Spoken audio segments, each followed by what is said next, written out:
Hello and welcome to Corpus Cast, part of the Aston Originals series, providing fresh perspectives from Aston University experts. My name is Robbie Love, and I'm a lecturer in English language here at Aston University. I'm a corpus linguist, meaning that I study linguistic patterns, trends, and variations using large samples of language data. On behalf of the Aston Corpus Linguistics Research Group, welcome to the show.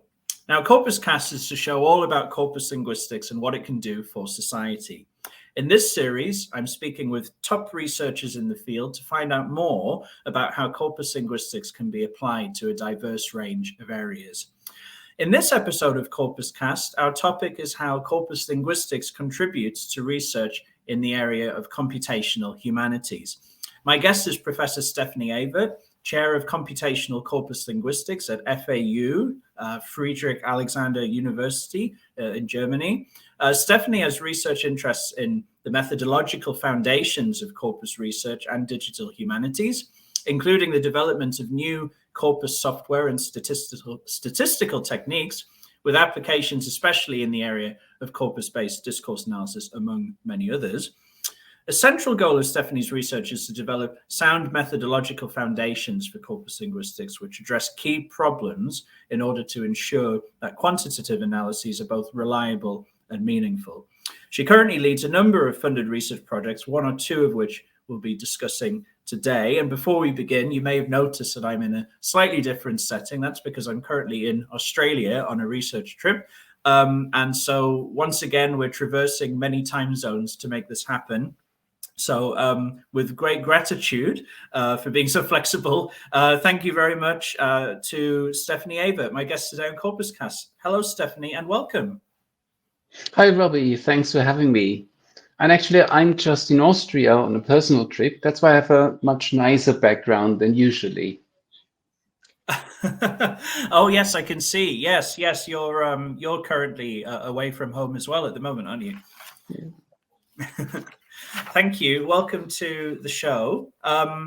We'll get started then with a couple of questions that I always ask everyone who comes on. What does corpus linguistics mean to you? Well, in a way, most of all, it means that I get to make a living doing three things that I enjoy immensely, which are mathematics, computer programming, and language, more or less in that order. But seriously, I think that it's not so easy to say what corpus linguistics means to anyone, because I believe the field has changed. I've been in corpus linguistics for more than 20 years now. When I entered the field, it was a fairly small, tightly knit community where people were using similar methods, were asking similar questions, and we had these very small and family-like conferences. And by now, I think corpus linguistics has matured into a discipline in its own right, which is finding its place in an interdisciplinary landscape, and is also developing its own structure of subfields and specializations. So my understanding, I've been thinking about this a lot, because when I went to conferences, I noticed that people were starting to have different perspectives than I have. And I think there were also misunderstandings when people take those different perspectives to research questions, especially in the area of corpus linguistic methodology, which is, as you mentioned, is one of my main research interests. I believe that the field has diverged into two main streams. One of these streams is really concerned with how the human brain, it's a cognitive approach to linguistics, and it's concerned with how the human brain processes and learns language. This stream of corpus linguistics is very close to the field of cognitive linguistics. And a lot of people, a lot of eminent people like Stefan Gries, Bodo Winter, Birmingham, are working in both fields, see themselves both as cognitive linguists and as corpus linguists. And then there's another stream, which Michaela Malberg and I have taken to calling applied corpus linguistics, in order to clarify that this is a stream or a line of research that's more focused on how people use language and to what end people use language. So in applied corpus linguistics, we are not so much interested in cognitive reality, but we're interested in asking research questions that have an impact on society and that we feel are important to answer, and use corpus linguistic methods to get answers to these questions rather than studying language just as an end in and of itself. I'm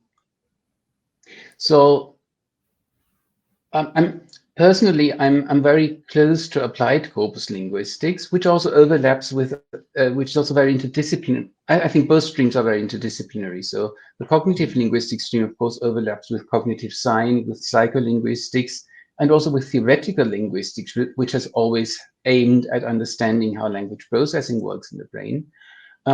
Applied corpus linguistics overlaps with the very popular fields of digital humanities and computational social science, which is actually what we're going to talk about today with the new term computational humanities that's been emerging in recent times.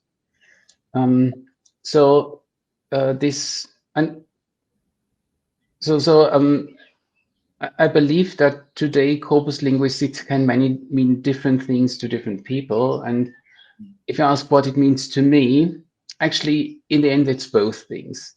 So my heart is very close to applied corpus linguistics, which has its roots in a long British tradition founded by people like J.R. Firth, who introduced the notion of collocations, John Sinclair, who emphasized the importance of reading concordances and how much we can learn from reading concordances, as he put it, trusting the text.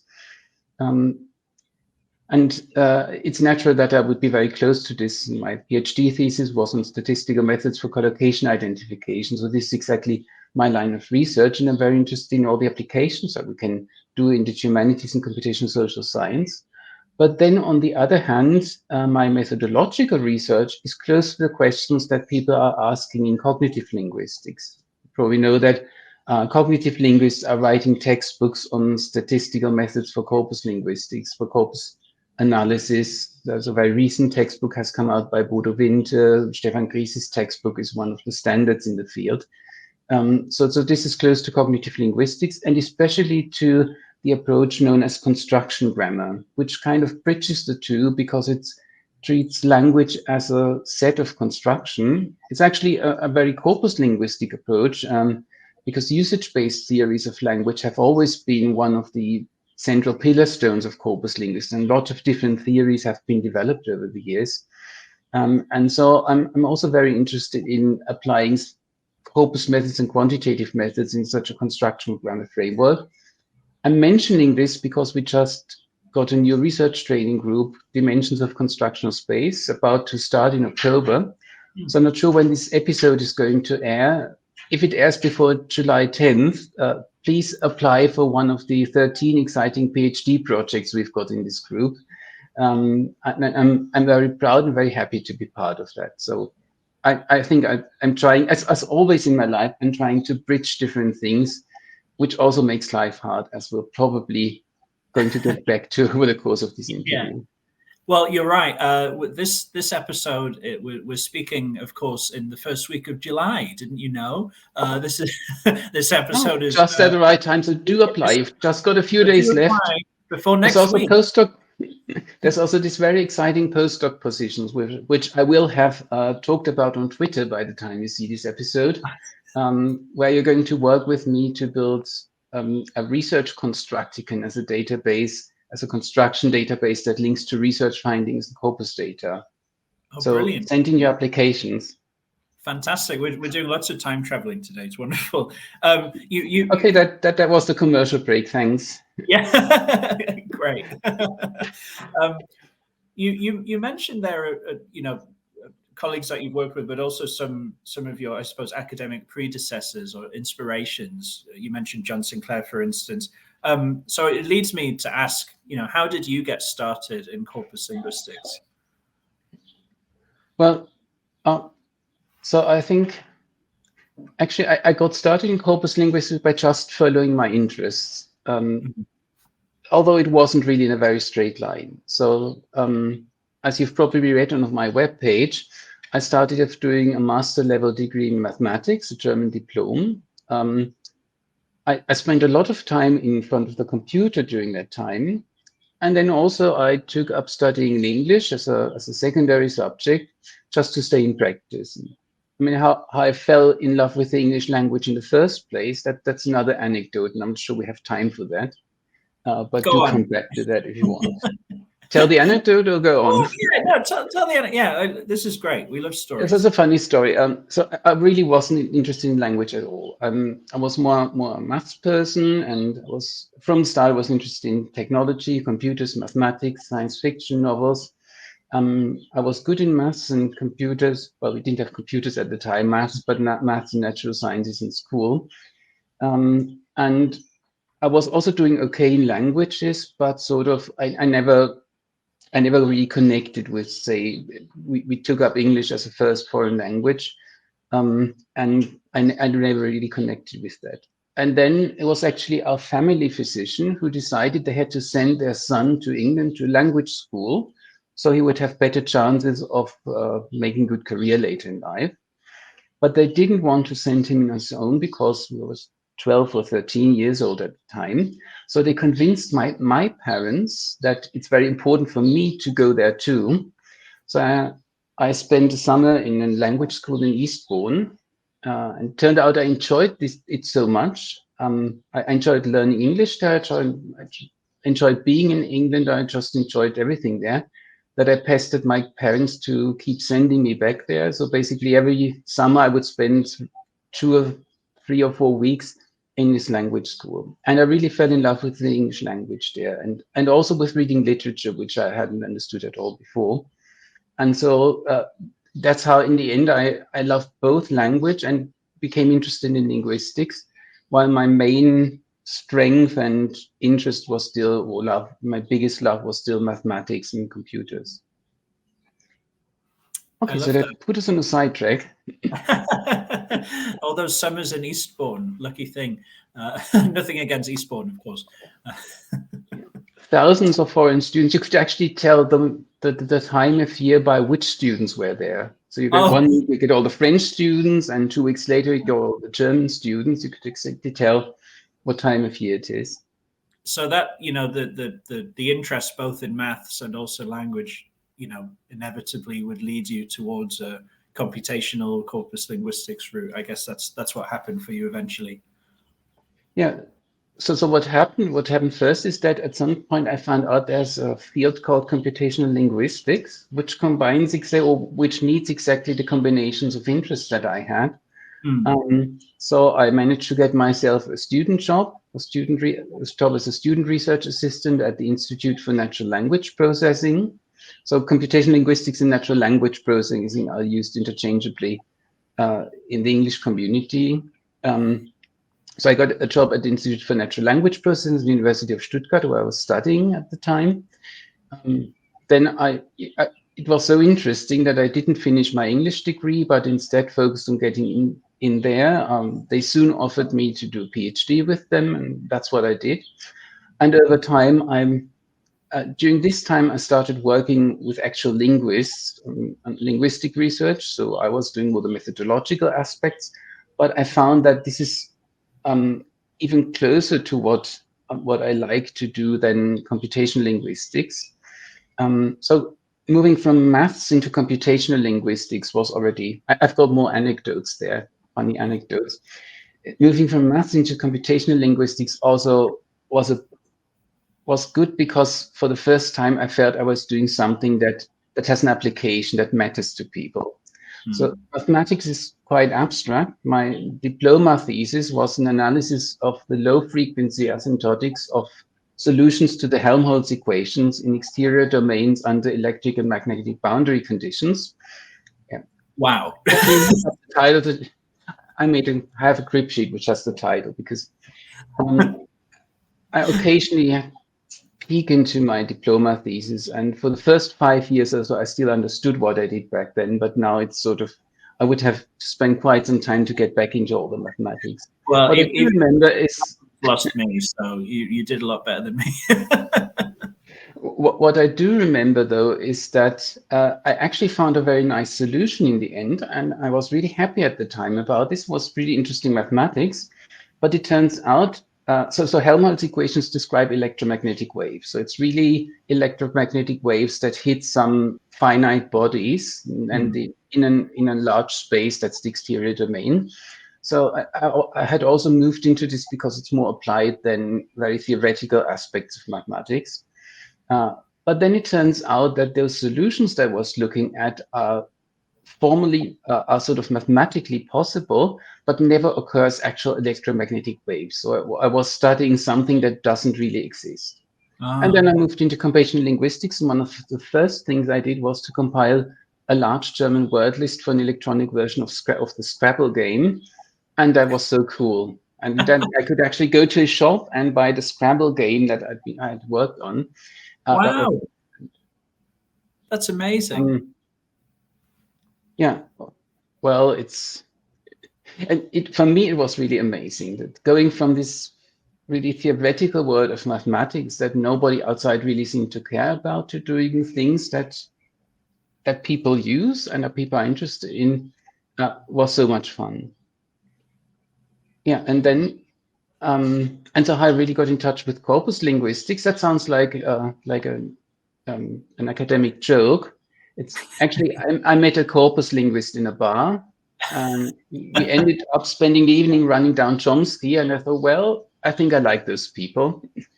The corpus linguist, by the way, was Hans-Martin Lehmann, one of the developers of BNC Web, which was also very influential. And then we had this shared interest in programming, in mathematical, in sort of quantitative analysis.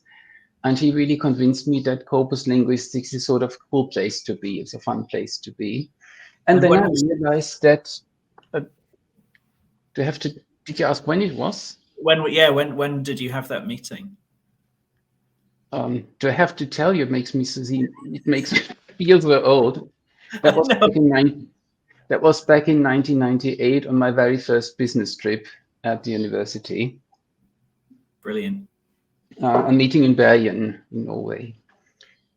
Well, but then I found out that there's more to it than that, because sort of natural language processing as a field is very much oriented towards computer science, and so it treats everything as a machine learning problem and as a computational task. And the main goal is to develop better computational tools. So it's all about evaluating stuff, improving accuracy, and competitions between different teams. But I've always been much more interested in not just developing better algorithms or faster algorithms, but understanding why certain things work and why other things don't. Why does a certain formula give me a good list of collocations and another formula doesn't? And that's exactly what corpus linguistics does. So corpus linguistics is about interpretation and understanding, and that's why it's the discipline I felt at home. I felt most at home in. But as you've already seen from the title of my chair, which I managed to, after several years at Erlangen, I managed to change the title of my chair to Computational Corpus Linguistics, because again, I'm trying to bridge fields, and so tend to be sitting between chairs, if that works in English. Straddling the disciplines and combining computational linguistics with corpus linguistics. And I think that's really interesting. It ties in with what you said at the beginning about, corpus linguistics even kind of dividing into these two groups, and maybe, most researchers are kind of one or the other, but you're even within corpus linguistics straddling kind of two groups, and then corpus linguistics and computational linguistics. But then, of course, we get into the humanities, and you mentioned the term computational humanities, which is what we've named this episode. There might be some people who sort of go, okay, corpus linguistics, it's linguistics. Linguistics, maybe we call it a social science, and that's kind of a different thing. I'm, for instance, in the School of Social Sciences and Humanities at Aston University. It's considered as two separate categories, right? So what is it about corpus linguistics that contributes to the humanities? How can corpus linguistics help with the interpretation of the sort of data that researchers in the humanities work with? I think that what corpus linguistics really can give to the humanities and the social sciences. So it's in Germany, we also have this, that the humanities and social sciences are seen as two separate fields. Social scientists are always very cross if they get subsumed under the umbrella of digital humanities or somebody tries that. So I think what corpus linguistics can contribute lies in its overlap, and that's especially the side of applied corpus linguistics, lies in its overlap with digital humanities and computational social science. Yeah. And there's this overlap both with respect to the research questions, but also with respect to the approaches and methods used. So in digital humanities, so shared topics with digital humanities would be stuff like literary stylometry, understanding the style of an author, authorship attribution based on stylometric features, understanding evaluative language, how we talk about music or art. And then, of course, all the work in historical studies, sort of making sense of what certain textual records can tell us about the past. And at a more synchronic level, we have a lot of overlap with work done in computational social studies, especially what we do in discourse, corpus-assisted discourse studies, where we study social cultural discourses, especially with respect to power relations. We can look at political argumentation, and then, of course, all the research on social networks. Basically, everywhere that digital humanities, computational social science deals with language data, there's overlap with what we do in corpus linguistics. But sort of the reason why I believe corpus linguistics is important to the humanities is that I feel that in humanities and social science, that there's this sharp divide between qualitative and quantitative research, which doesn't mean you do either one or the other.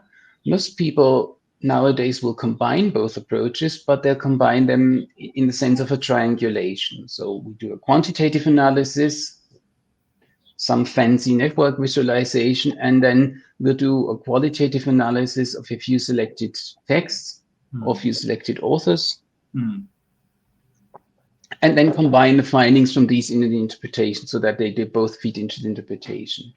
In the digital humanities, this is often expressed as a dichotomy of close reading versus distant reading. I think, I'm not sure, was it Ted Underwood who came up with those terms, but it doesn't really matter because they've been picked up by the field, and it's sort of a justification for, well, so close reading means that you actually read a text in detail, typically applied to literary texts, and distant reading is taken to mean that you just perform a quantitative analysis and you look at typically then large collections of text from a distance and sort of only compare their general shapes brought out by the quantitative analysis. And I think this metaphor has been used to justify the purely quantitative approach as a form of distant reading, as a complement to the close reading. But I see a lot of problems with that. I mean, there's a lot of excellent work in digital humanities, but there's a tendency to just perform some analysis, visualize the results, and then find an interpretation for what you see there. And interpreting quantitative analysis is extremely difficult, in my opinion, so especially if it's based on visualization. Many of the aesthetic qualities of the visualization can influence your interpretation. And quite often I've found researchers will just try to, well, if you're a humanities person who has thorough knowledge of a certain topic and there are research questions, and then a computer scientist comes with this fancy network visualization, you just try to pick out something there, and then you might spot something that sort of resonates with what you know about the topic, and then you'll try to construct a narrative around it. So again, it's always about discourses and narratives, and ignore all the other patterns brought out by the analysis. So in order to really interpret analysis, you would have to understand exactly what the underlying mathematical methods do, and what certain visual patterns you get from that actually mean. And we get the same with topic analysis, with topic modeling. or my absolute pet peeve of word clouds. So word clouds are the worst idea that the humanities ever had, but everybody puts them everywhere because they just look nice, but they go against all principles of visualization. What's so bad about them? Okay, the problem is how people do word clouds. So if you know anything about visualization theory, the basic idea behind so a theoretical approach to data visualization or information visualization says, well, we have data sets which consist of some objects that have certain properties, and we have certain visual variables that we can use in the visualization, such as text size, color, shapes, position, patterns, angle, and etc. And visualization formally is a mapping from properties of the objects to visual variables.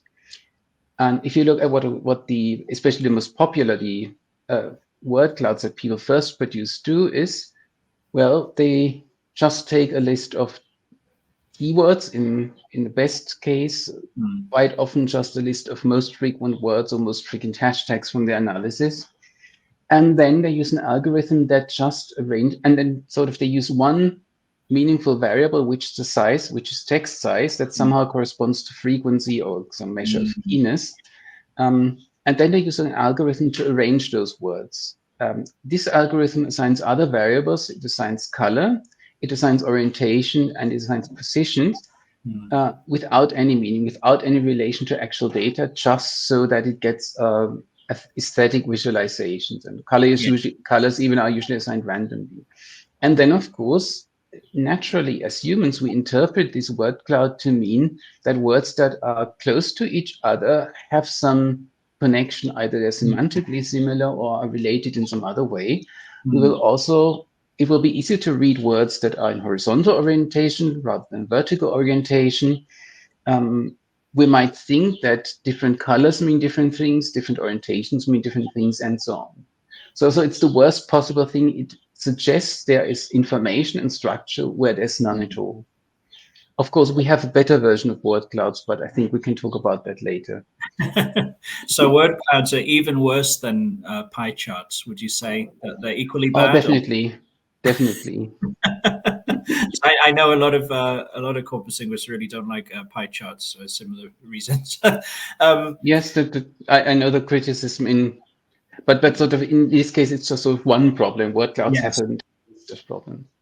So let's talk about how you're applying some of these ideas and bringing together corpus linguistics and the humanities and computational linguistics.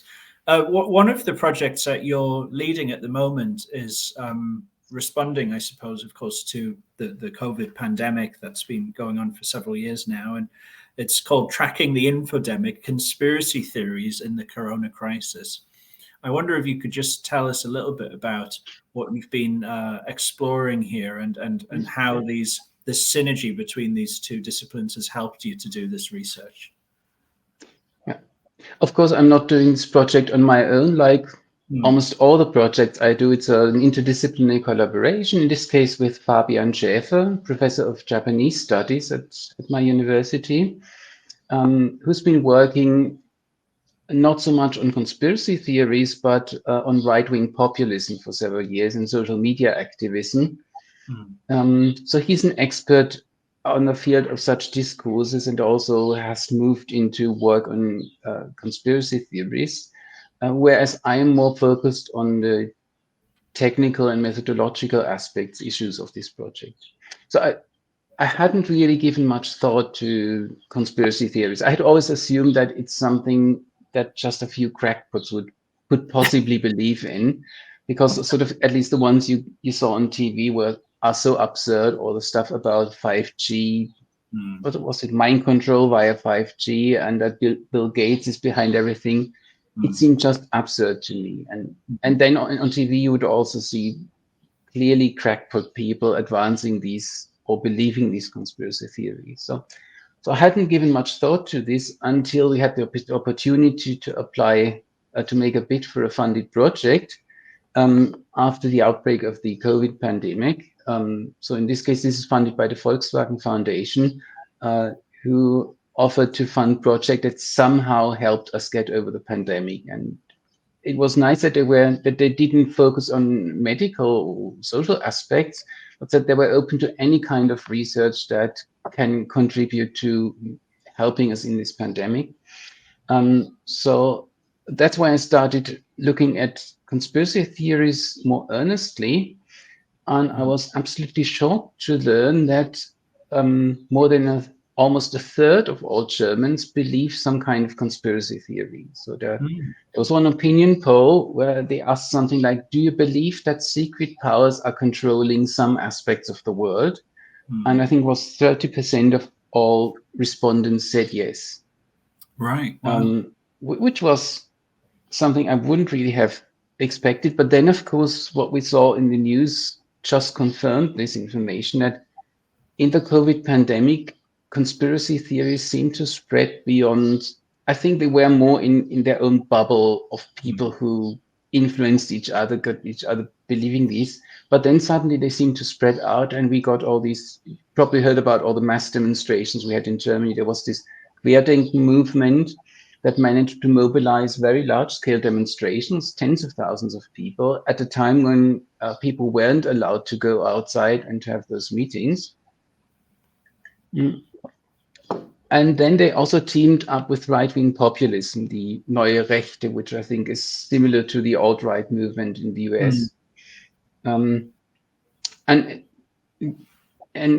would even attack state institutions. There was this famous attack on an attempt to occupy the German parliament in, what was it, August 2020, which really drove it home how much impact these conspiracy theories can have. And especially the Querdenken movement, which started in Stuttgart, so sort of the area I grew up in, but then spread across all of Germany, seemed to attract a lot of people that we would normally have expected to be more reasonable. And there were also many doctors, physicians, and scientists involved in this movement. And so somehow they managed to connect, to find a connection that drew people into believing these conspiracy theories. And that's often done via some claims that are less implausible than the sort of the hardcore conspiracy theories. And somehow this seems to sort of open up, get people to, if you give people something, and especially people who are affected by, I think what happened was that the COVID pandemic put a lot of stress on people. There was economic hardship. Even before COVID, we had a refugee crisis when we got those lots of refugees from Syria in Germany, and then a COVID pandemic. And this is at such a time of high uncertainty and a lot of social, psychological, and economic pressure. People were more prone to believing simple explanations, certain explanations for why they were having such a hard time. And somehow that seemed to draw them into this entire system of conspiracy theory. Right. And to get to our actual research project, so the project tracking the infodemic starts from two observations. One is that social media have played a very important role in spreading conspiracy theories, especially during the time of the COVID pandemic. And it's not just because people didn't get out.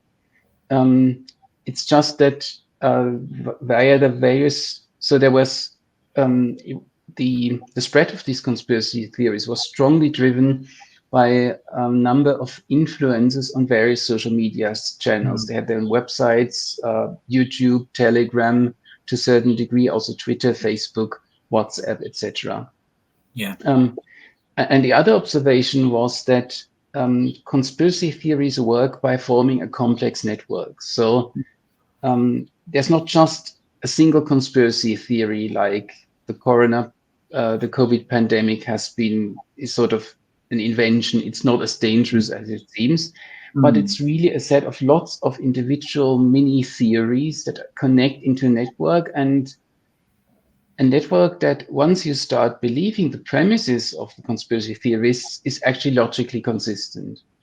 And sort of my interpretation or my assumption is that that's how people are drawn in. If you start believing some of these, because they'll have some theories that are, or some claims that are easier to digest or easier to swallow, and then you get all these other claims that somehow connect up to these and start making sense if you just look at them in their own logic, that seems to draw people into this. This is also, that is, by the way, also explains why we get this, why there's overlap between the COVID-related conspiracy theories and right-wing populism.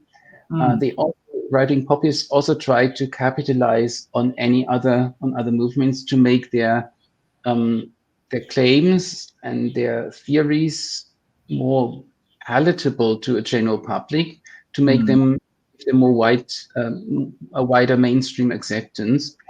And therefore, also capitalized on all the conspiracy theories around COVID by connecting them to the right-wing conspiracy theories.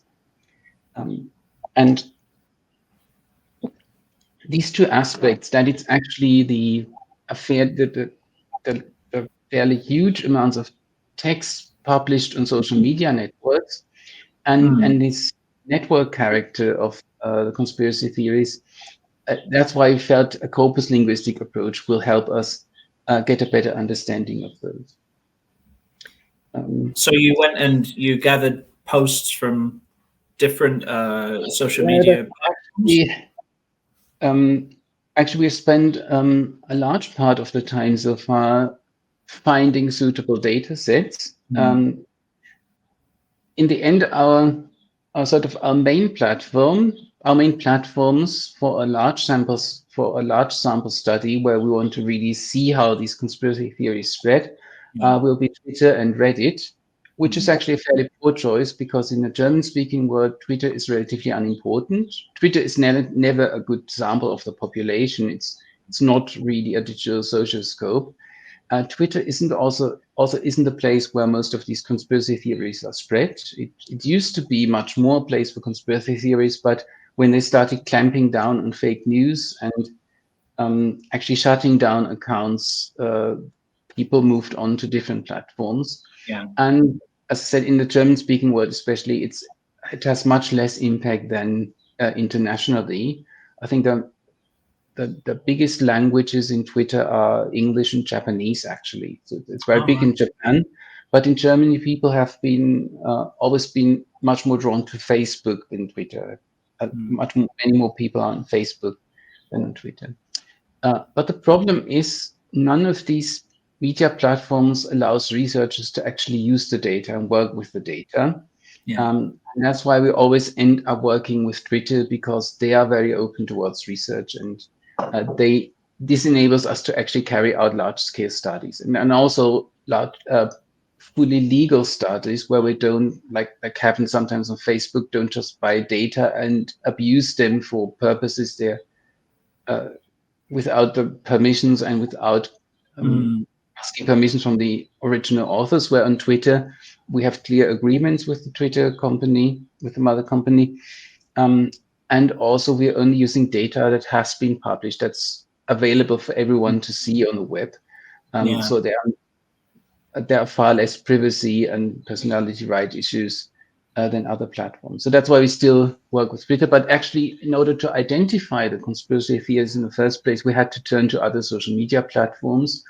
So we've been following, so we picked a set of people, conspiracy theorists who are very influential, who are known to be influential, and downloaded their YouTube videos, looked at the comments to these videos, and especially looked for their Telegram channels and some other related Telegram channels. And we've collected a corpus of a size that I could tell you if you need to, but it'll take me a minute to look up the particular. It's over 100 million words now, so you get a lot of data from Telegram. But the idea is to sort of use these channels where you can just follow individual people with individual influences to identify the specific conspiracy theories or the most important conspiracy theories around COVID, and the individual narratives that are built around these conspiracy theories. So it's perhaps better to talk about narratives than sub-theories. So we have all these different narratives that work together to build a conspiracy theory. And then we want to find these narratives in the large Twitter and Reddit samples, where we can actually see how they're picked up by different people and how they spread across the network. So you can actually sort of track the development of a particular, as you say, narrative or a set of narratives that form together to make a conspiracy theory. I have to say that's the plan. So that's where we want to get to. We still have time till the end of September. At the moment, we're working on actually identifying these conspiracy theories, which is also an interesting problem. And again, a reason why I think it's also a good example of how corpus linguistics actually helps to address these tasks. So, of course, conspiracy theories, fake news have become a massive problem over the last years, which got natural language processing interested, and it's a much bigger and much better funded field than corpus linguistics.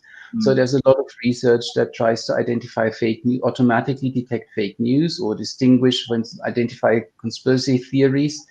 And as always, people, as most of the time in natural language processing, people just treat this as a machine learning problem, as a classification problem. So you've got a collection of, say, tweets, and each tweet has to be assigned to a certain category, which could be conspiracy theory or not a conspiracy theory, or fake news or real news, etc.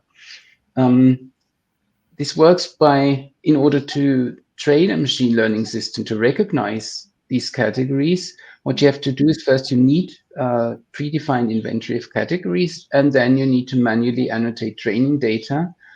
Typically, a few thousand tweets will be needed at least to train a good machine learning system, which is a tedious process, and it's even harder if you don't know in advance what the conspiracy theories are.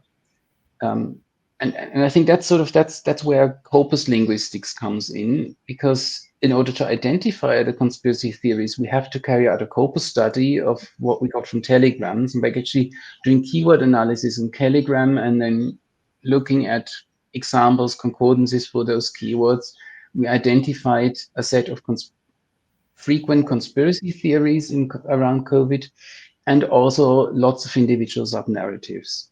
That was the purely corpus linguistic analysis, and we want to use those insights now to build classifiers that can automatically identify these. And in contrast to much of the work in natural language processing, the goal is not just to identify whether it's a conspiracy theory or not, but rather identify specific sub-narratives. And that's because we believe that conspiracy theories work because there's such a network of connected sub-narratives.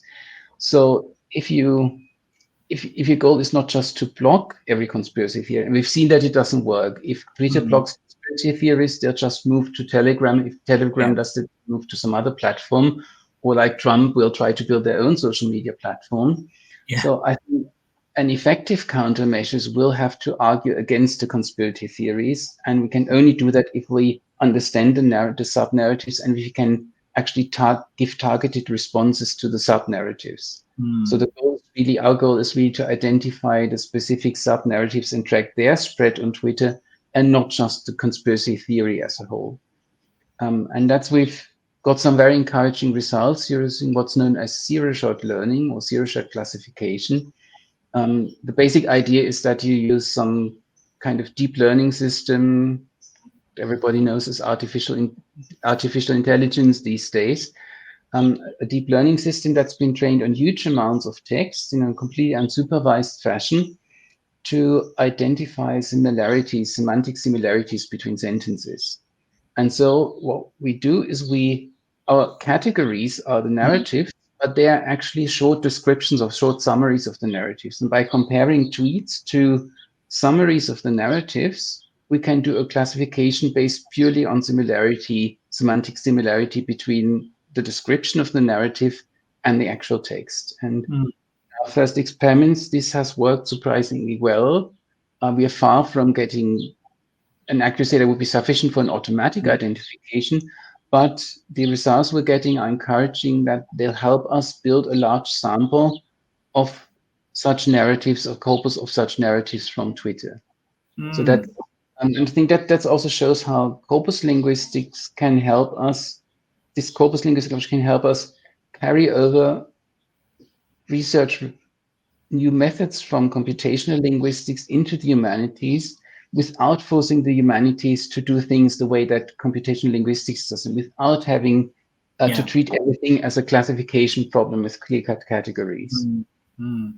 So this is really interesting. You, in terms of, you know, applied corpus linguistics, as you mentioned earlier, you said that the goal with this particular project is to kind of have targeted, or one of the goals is to have targeted responses. So do you mean, how would that, in terms of the vision, you know, how might that actually look? Is it a similar kind of thing as to what Twitter brought in, I think, a couple of years ago now, to combat, to try to combat disinformation, a message popping up if you share a link that you haven't actually opened, to say, do you want to read the article? Which I find is a very useful, a very good idea.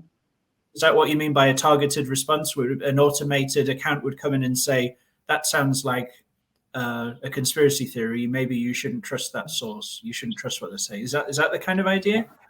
Yes, I'm rather, we haven't really discussed, so we've seen it as a potential. We also applied for another project that was turned down, unfortunately, where we had a partner in the team who would have worked on actually developing countermeasures, or actually more kind of counter narrative. What we had in mind is more kind of counter narrative. So basically, if you look at the hardcore believers of conspiracy theories, I think it'll be impossible to stop them from believing in those. They're so deeply in it. But we saw that people we felt are completely ordinary and sensible people were getting drawn into this network of conspiracy theories, and were getting in deeper and deeper. And we felt that at this stage, you could probably stop them from believing all these conspiracy theories if you provided the right counter arguments. If you countered all the narratives, so once, if you know the narratives and can counter them by evidence, or by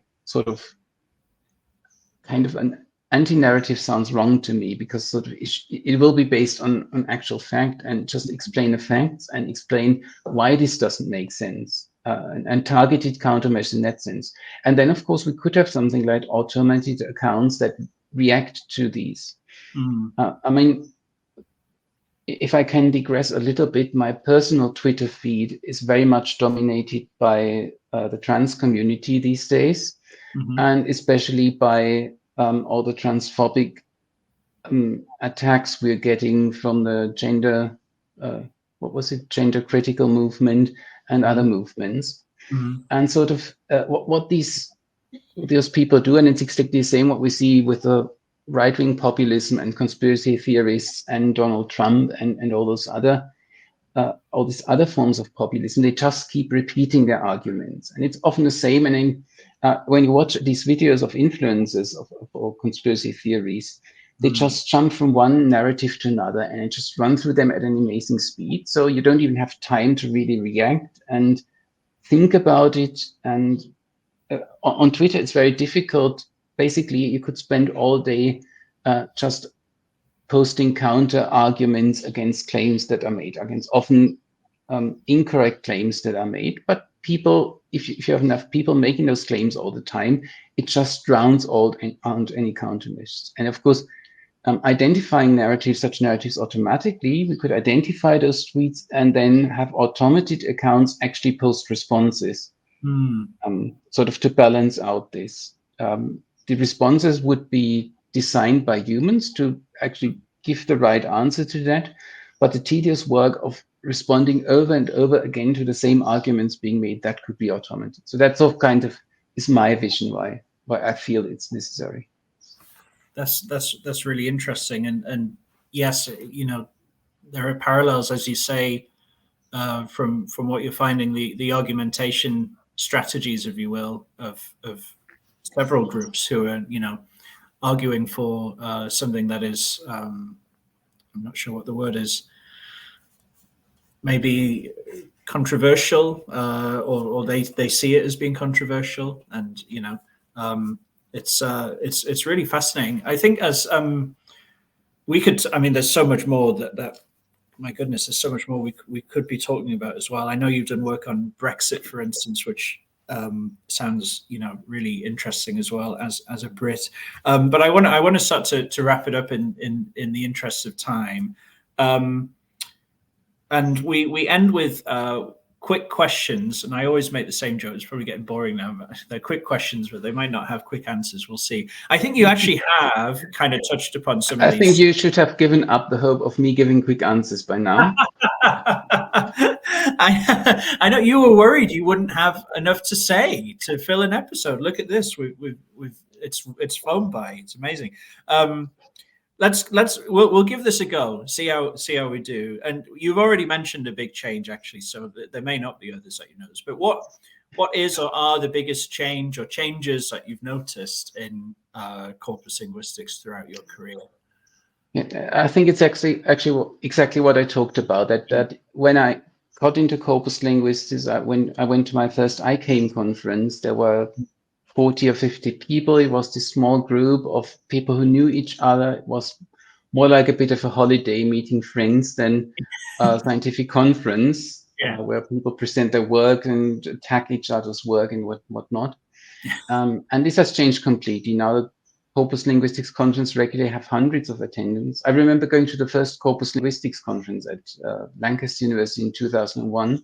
Mm-hmm. That was the first relatively large gathering of corpus linguists. It seemed huge at the time, but now we regularly get 300 or more people at a Corpus Linguistics Conference. It's really grown into a much bigger field. Mm-hmm. And that means that we're really diverging. And I think that's also changed because when I started, people, as I mentioned, I felt people were using the same methods. Everybody is doing collocation analysis, keywords, concordancing. Yeah. And then and they also had similar research interests and similar research questions. So you would just understand each other and you could just chat about these and would understand why people do things the way they do things. Mm-hmm. And now we've got these very different perspectives that people come from cognitive linguistics background. They treat quantitative analysis more or less like studying experimental data, analyzing experimental data. So they have these huge mixed effects regression models. Mm-hmm. And they feel that if you do things sort of the old-fashioned way with a standard collocation analysis, that's not right, because you have to have these regression models. For the kind of questions they have, they're just the right models, and I fully agree with that. But applied corpus linguistics has different questions, and that's actually one of my main interests, what I really want to do. See, I can't just give a short answer. I just get too excited about that. Actually develop the methodology of applied corpus linguistics to support the goals of applied corpus linguistics, which will have different requirements. I was hoping that because we've got a lot of papers now on methodology, but it turns out they're all in this cognitive linguistics paradigm, and there's only so much we can learn for applied corpus linguistics from that. I see. So we'll return to that in the third and final question. But my second quick question is, what is the biggest misconception of corpus linguistics that you've encountered? That's a simple one. That's a short one. It's obviously that some people think I'm working on body language. Oh, yeah. Okay. If they know a little bit of Latin, they translate corpus linguistics in the body. It keeps happening to me in Germany. Actually, one person in our university administration keeps sending letters addressed to the chair of body linguistics. That's Körperlinguistik in German. So it's really close to corpus linguistics. I haven't corrected them yet because it makes for such a nice opener to any introduction to corpus linguistics. It's interesting that, this comes up a lot when we're especially teaching, undergraduates who've never heard of corpus linguistics before for the first time. It always comes up as this sort of, it's not body language. Oh, do you think that, and obviously this is the name, that the field has kind of come to take on. But do you think if it were possible to go back decades and sort of the earlier developments of the field, would there be could there be a better, more appropriate name for what it is ultimately we're doing, chucking text together and looking at the patterns and the frequency data in using software, etc., than corpus linguistics, which is, as you say, misleading? Do you have any thoughts on that? I never asked myself that question. I really like the name corpus linguistics. I like it too, but I also appreciate that it's not as descriptive as relevant as it could be. But then the alternatives, you start to end up going down the kind of big data route, and then it starts to get, I think the best strategy is just to make the field better known and larger, more popular, because we had the same with computational linguistics. So a few years ago, people wouldn't really know either what computational linguistics mean. They'd rather guess it has something to do with computers and language, so that's closer to the mark. But they also felt, I have no idea what do you do if you do computational linguistics. But nowadays, it's becoming a bit of a household term, or at least that grammar school students will have heard about, because of all this AI. They know that that's what the people at Google do to produce automatic translations and all that.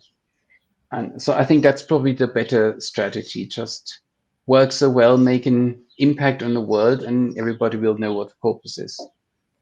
Which leads very nicely to the last question, which is, how will, in your opinion, corpus linguistics make an impact on the world in the future?